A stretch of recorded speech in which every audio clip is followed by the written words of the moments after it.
qu'on appelle parfois le fait métropolitain. Ce n'est pas juste des villes en plus grand, des villes qui polarisent plus, mais c'est une vraie rupture dans les dynamiques territoriales. C'est ce que j'appelle moi la mise en réseau des territoires. Et de ce point de vue-là, la question institutionnelle est presque mineure dans cette façon d'appréhender la mutation des territoires.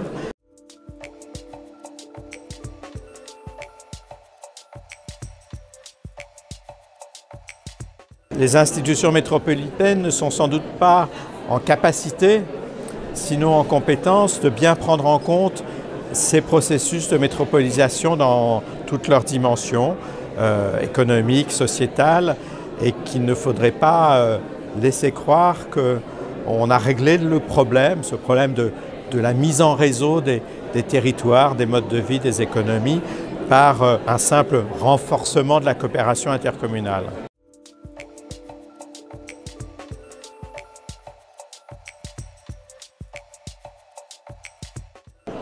C'est un message de vigilance, mais c'est aussi un message de diffusion des responsabilités. Là, on est dans un moment où les métropoles sont à la fois accusées de tous les maux et priées de prendre des responsabilités qui ne sont pas forcément les leurs.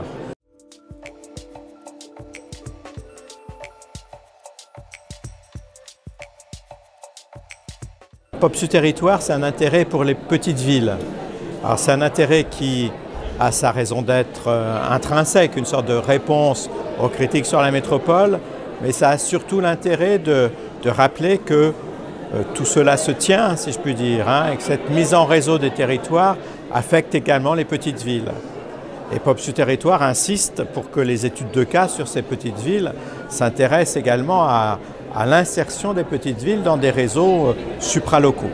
Et puis c'est une façon aussi d'inverser le regard sur les métropoles et d'essayer de comprendre comment les métropoles sont regardées de l'extérieur.